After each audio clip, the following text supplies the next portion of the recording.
Bonjour, je vais vous présenter Benoît. Il est docteur en philo et elle a un petit problème, on va dire, mais pour lui, c'est pas du tout le problème.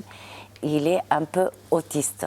Alors, tu vas nous raconter, Benoît, tu vas te présenter et tu vas nous raconter un petit peu qu'est-ce que tu fais pour l'instant.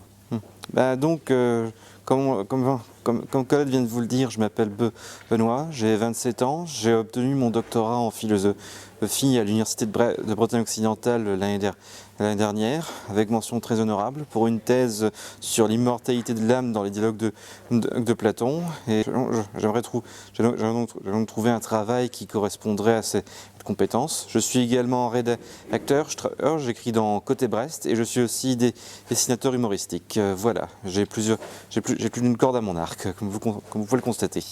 Waouh! Alors, est-ce que tu peux nous raconter un petit peu si tu aimes bien, un petit peu, qu'est-ce que tu en penses quand tu étais jeune et qu'est-ce qui t'a amené à faire des études de philosophie? Oh. J'aurais pu faire d'autres études, c'est vrai, puisque j'étais bon élève. Pour donner une idée, j'ai su lire très tôt. On m'a fait sauter une classe, le cours préparatoire pour être exact. J'ai obtenu mon bac à 17 ans, donc j'ai jamais redoublé. Donc j'ai tout bonnement pris ce qui m'intéressait le plus au lycée. Et j'ai fait une filière littéraire. J'ai beaucoup hésité, hein. D'ailleurs, c'est bien simple. Quand je suis arrivé à la fac, en fait, j'étais en double cursus. J'étais en lettres classiques et philosophie. Donc je pensais que les trucs classiques c'était plus ouvert, c'était mieux, s'il y avait plus d'ouverture intellectuelle. Effectivement, j'ai pas à le regretter. Mais arrivant en master, j'ai réalisé que si je devenais chercheur en lettres classiques, je risquais de me retrouver à devoir déchiffrer de vieux textes de médecine vétérinaire, de cuisine, tout ça, bref, des choses qui me semblaient pas tellement épanouissantes. Donc j'ai choisi la philosophie, voilà. Donc, tu es à la recherche d'un travail qui peut être stable pour toi.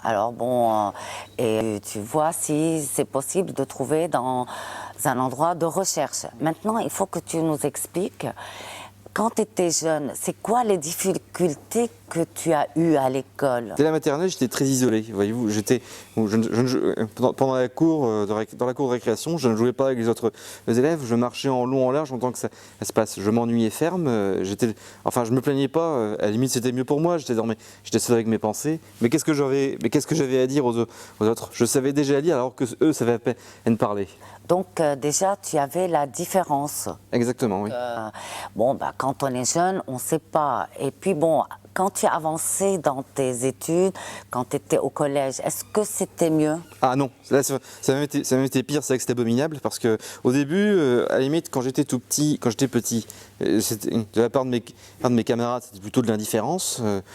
Bon, je jouais pas avec eux, ils en prenaient plus ou moins leur parti. Et puis à partir du CM1, pour la première fois, j'ai eu des gens de mon âge à peu près de mon âge, qui sont mis à être très agressifs sur mon égard, et au collège, ça n'a fait qu'empirer. Je ne pouvais pas esquisser un cil sans me faire houspiller, c'était vraiment du harcèlement. Et j'ai vécu 6 ans d'enfer depuis le CM1 jusqu'à la 3e, quoi. Et le plus dur à vivre, à la limite, c'était même pas... Avec le recul, je me demande si c'était vraiment l'hostilité des autres ou si c'était l'indifférence des aînés, quoi. Mais dans tout ce parcours, je crois que tes parents t'ont suivi, ils étaient à côté de toi, puisque tu as été dans un cursus normal, tu n'as pas été dans un endroit où c'est spécialisé. Je n'ai pas été dans un endroit spécialisé pour une raison simple, c'est que je n'ai pas été diagnostiqué j'ai pas été diagnostiqué très tôt. On a vraiment attendu que je sois à la faculté pour avoir un doute là-dessus. Pendant des années, les gens se sont doutés de rien. À leur décharge, à l'époque, on parlait très peu des troubles autistiques. C'était quasiment un sujet tabou. Et ma prof de français en 4e m'a un jour parlé du sort qu'on réservait aux enfants autistes à l'époque où j'étais petit, et je me dis qu'il valait mieux que j'échappe à ça finalement. Et effectivement, c'est vrai que la famille, pour moi, a été une valeur refuge et très importante.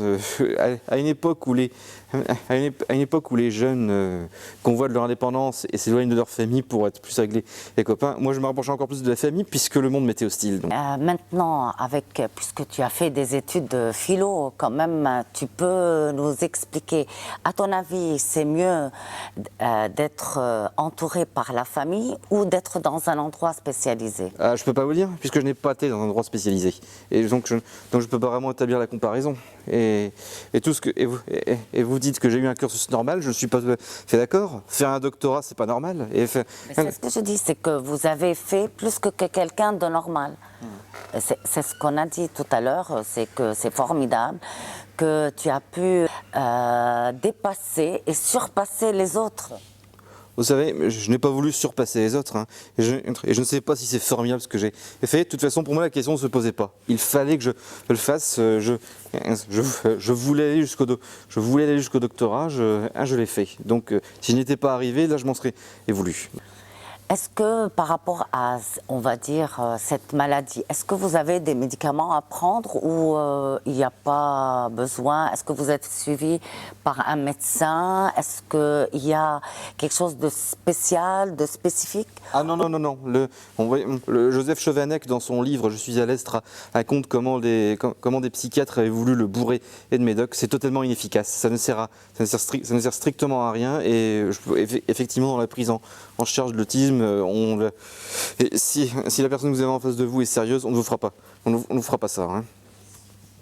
D'accord. Qu'est-ce que tu as envie de nous dire aujourd'hui et de dire à ceux qui t'écoutent? Eh ben, j'ai envie de dire, si vous voyez dans une cour d'école ou de collège un enfant ou un adolescent qui pour X raison on se fait houspiller, harceler par ses camarades, ne passez pas devant en vous disant bon, c'est normal, il faut bien que ce se passe. Non, c'est pas normal. Ce n'est pas normal que les jeunes, sous n'importe quel prétexte, se mettent à 15 pour rendre à leurs camarades aigris et névrosés à vie. Il n'y a rien qui justifie ça. Voilà. Aujourd'hui, on est enfin en train de prendre en compte le problème du harcèlement moral au collège, mais il y a des centaines, peut-être même des milliers de jeunes pour qui c'est un peu tard et qui ont failli se suicider. J'ai été édifié par certains récits. Moi, je ne suis jamais allé jusqu'à ces extrémités, mais si vous voyez un jeune dans cet état, tendez-lui la main, quoi. Faites-lui comprendre qu'il n'est pas seul, parce que le pire pour moi, ça n'a même pas été, comme je le disais,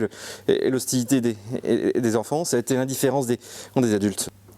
Donc on a besoin d'un regard, de compréhension et d'amour aussi. Ah, totalement, oui. Et quand un ado se fait harceler, on guérit pas ça en le disant fais comme si j'étais pas là. Quand on a 14 ans, c'est dur sur ce conseil. Hein.